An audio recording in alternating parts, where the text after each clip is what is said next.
Voulez-vous contribuer à notre chaîne? C'est facile. Le lien pour devenir un soutien sur Patreon se trouve dans la description. Abonnez-vous à notre chaîne, aimez et partagez nos vidéos avec vos amis. Et n'oubliez pas de laisser votre commentaire. De cette façon, vous nous aidez beaucoup à diffuser la parole de Dieu.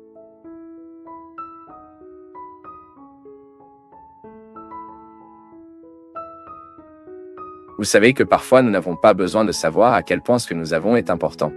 Ce n'est pas comme ça. N'avez-vous pas l'expérience de ne pas avoir à découvrir, avoir une période d'absence pour découvrir une valeur? Je suis de plus en plus convaincu que le christianisme est tout le temps une proposition de réfléchir à la vie, à l'existence, à la lumière de la personne de Jésus. C'est pourquoi nous avons besoin de connaître Jésus. Parce que plus nous connaissons Jésus, plus nous découvrions qui nous devons être. C'est regarder Jésus, c'est connaître sa parole, connaître sa façon d'agir, sa façon d'être, que nous tisons notre livret quotidien de conversion. Vous souvenez-vous quand vous étiez un garçon ou une fille, et que vous avez commencé à apprendre, quand vous avez commencé à avoir les premières leçons à l'école? N'avez-vous pas d'introduction? Quel était le livret? Le livret était une référence de processus que vous deviez vivre pour apprendre. Et ainsi, là, dans les premières classes, vous avez reçu vos leçons, et vous aviez ce livret comme une route qui vous ferait venir à certains endroits. Le livret. Je me souviens même de l'image sur la couverture. Elle s'appelait d'une manière douce. Smooth n'avait rien. Il est temps d'apprendre. Un autre livret que j'avais aussi. Quelle était l'importance de ce livret? Aidez-nous à avoir une référence pour que nous puissions grandir, afin que nous puissions évoluer, pour que nous puissions aller de l'avant. Le christianisme est également une proposition d'être un livret de croissance. Vous savez, mon peuple, je suis intrigué tout le temps avec ce problème. Combien nous devons grandir en tant que gens, à quel point il est difficile de vivre. Adélia Prado, mon poète préféré, que vous savez déjà, j'ai parlé tellement de fois, elle parle de ce dilemme humain. Ce n'est pas une blague étant humaine. L'être humain demande beaucoup de travail. L'être humain est douloureux. Il est très douloureux d'être qui nous sommes. Traiter avec nos questions. Vous le savez très bien. Vous savez que ce n'est pas parce que vous lisez dans les livres, ce n'est pas parce que vous vous sentez dans votre chair tous les jours de votre vie, combien vous devez vous battre pour vos questions. Vous savez qu'à cette époque de l'absence du programme, ce qui a attiré mon attention le plus, les nombreuses plaintes bienvenues que nous avons reçues, c'est cela. Cette question a attiré mon attention. Prêtre, le programme nous aide à penser à nos vies, donc vous devez y retourner bientôt. Et je suis heureux de savoir que je peux être un petit point là-bas à l'intérieur de votre livret. Comment allons-nous connaître la façon d'être et la vie de Jésus, si nous ne connaissons pas la personne de Jésus? C'est pourquoi nous avons besoin de nous pour vous immerger dans le mystère du Christ, afin que nous ayons également la possibilité de transformer nos cœurs, de pouvoir faire avancer cette connaissance de Jésus, mais surtout pour l'intégrer dans nos vies. C'est pourquoi je reviens à la phrase que j'aime beaucoup. Plus je connais Jésus, beaucoup plus je découvre qui je devrais être. C'est le cadre de notre vérité humaine. Regarder Jésus, c'est découvrir ce que nous devons faire pour être différents, pour que nous soyons meilleurs. De quoi avez-vous besoin pour changer dans votre cœur, pour que vous soyez une meilleure personne? Tout le monde a un coin cardiaque qui a besoin de réforme. Ce n'était pas comme ça avec notre scénario. Il a commencé à chuter progressivement. C'était sérieux. Il a progressivement chuté, non? Un jour, ça a cassé un petit morceau, pas ça. Non? Que tout cela est beau, car tout est nouveau. Un jour, il a cassé un petit morceau de pilier. Un jour, il a cassé un petit morceau de table. Je me souviens que nous avions un jour où nous ne pouvions pas nous asseoir. La chaise était un peu tordue. Et ainsi, les choses vieillissent. Ce fauteuil de vache qui était beau au début. Ensuite, c'était une chose horrible, non? C'était ainsi. Cette vache a beaucoup changé ici sur la scène. Il a été longtemps qu'elle est restée ici. Mais vous voyez, il fut un temps où nous avons découvert qu'il n'était plus fonctionnel. C'est le moment de la réforme. Avez-vous remarqué que la même chose nous arrive? Que de temps en temps nous faisons également défaut? Nous donnons de temps en temps des inguettes. Et si nous ne réparons pas, je me souviens, le scénario vieillissait lentement. Et nous voyons son vieillissement. Mais nous étions occupés avec tant de choses. Edson Nova a tellement de demandes que nous avons fini par ne pas faire de la réforme que nous devions faire pour que cela n'obtienne pas autant. Et c'est ce qui nous arrive. Plusieurs fois, nous gâcherons également un petit détail. Et si nous ne fixons pas les petits détails endommagés, vous obtenez une pièce entièrement endommagée. Alors personne ne le gère. Et c'est le gros problème. Parce que je n'ai aucun moyen de parler comme ça. Oh, nous allons vous jeter, nous le font. C'est à partir de ce que nous pouvons changer, ce que nous pouvons transformer. Et je le crois. C'est dans cette anthropologie que j'ai décidé de croire. Je crois en la proposition de Jésus. L'être humain a un moyen. Vous pouvez même avoir un moment de découragement en pensant « Oh, je n'aurai pas de moyenne ». Oui, là, découvrez le petit morceau de votre cœur, votre personnalité, qui peut être modifié et ne pas avoir peur de la lutte. Travaillez pour que cela soit altéré et fragile en vous pour être corrigé. Nous croyons en cette possibilité.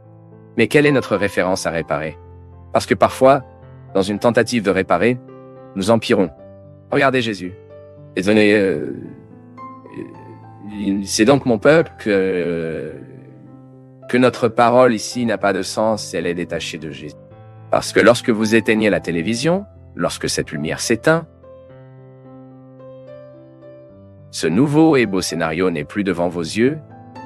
Ici, le programme peut même vous aider à découvrir ce qui peut être différent en vous. Mais le constructeur est Jésus. C'est lui qui vous aidera dans cette réforme. C'est lui qui fera tous les changements dont son cœur a besoin. Et vous savez que c'est très bien pour nous de penser que c'est lui qui le fait. Parce qu'il nous aime. Et qui nous aime nous réformer dans la bonne façon. Et notre proposition reste la même. Être dans le processus de réforme intérieure, la restauration intérieure de toutes les personnes liées à nous. Dieu nous donne des ailes tout le temps afin que nous puissions aller au-delà et sortir de la place commune. En fait, la croissance humaine est toujours une expérience de quitter un endroit commun pour atteindre celui que nous ne connaissons toujours pas.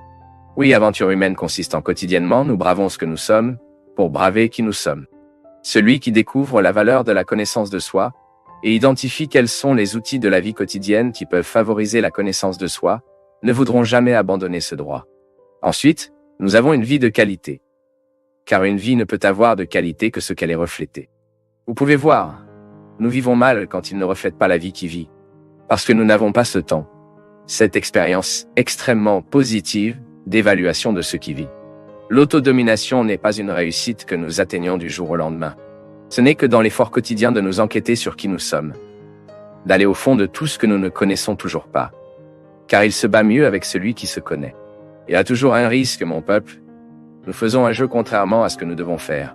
C'est le célèbre boycott que parfois je fais moi-même, vous le faites sans nous. Nous en mêlons, nous entrons dans un contexte de vie extrêmement défavorable de la vie. Oui, la recherche des hauteurs et d'atteindre la meilleure vie peut nous offrir. Mais ces hauteurs que nous ne pouvons atteindre qu'après avoir descendu tous les sous-terres de notre être.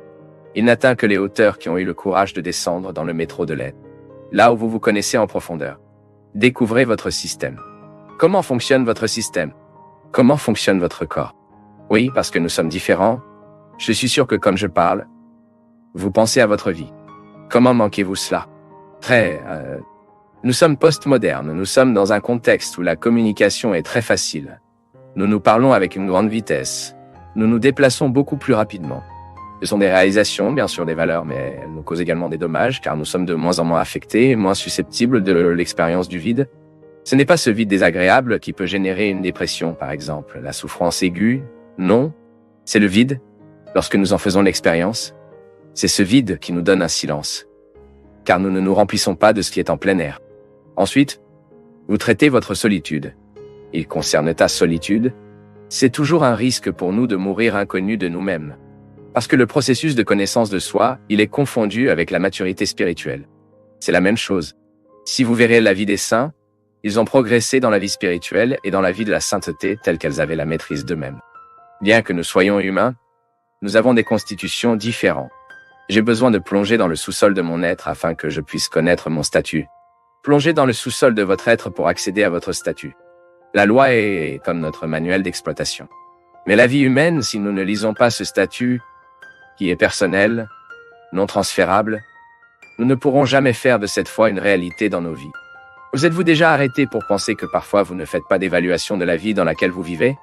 Il vit sans penser. Il entre dans le rythme hallucinant de la vie, ce qui convient à notre époque, et n'a pas le droit de s'arrêter à problématiser. J'ai dit parfois nous n'avons aucune idée de la façon dont un mot a dit que nous pouvons provoquer du bien. Comment un mot peut déclencher la paix? La réconciliation. Soudain, une personne que vous avez offensée. Ce que vous blessez. Une demande de pardon que vous envoyez via WhatsApp. Tu sais, regarde. Pardonne-moi. J'ai fait une erreur. Je te blesse avec mes mots. Vous savez, Cela a un pouvoir que nous ne pouvons pas ignorer, ce pouvoir du mot. C'est notre vocation chrétienne, mon peuple. Tout le temps, je dois m'occuper d'Adam qui m'héberge. Il reste en moi. Et il m'accueille aussi. J'y reste. C'est mon état fragile que je ne peux pas me le permettre. Mais d'un autre côté, j'ai une vocation du Christ. Christ m'appelle quotidiennement pour surmonter les limites de l'Adam qui est en moi, que je peux vivre cette réalisation humaine, qui n'est rien d'autre que l'équilibre entre les possibilités et les limites. Cet équilibre qui nous fait plonger dans notre métro et d'atteindre en même temps les hauteurs de notre vocation.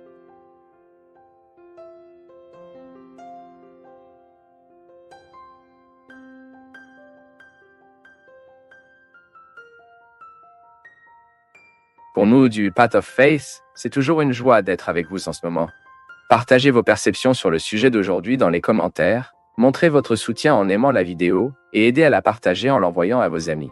Abonnez-vous à la chaîne pour rester connecté avec nous et recevoir nos nouvelles vidéos.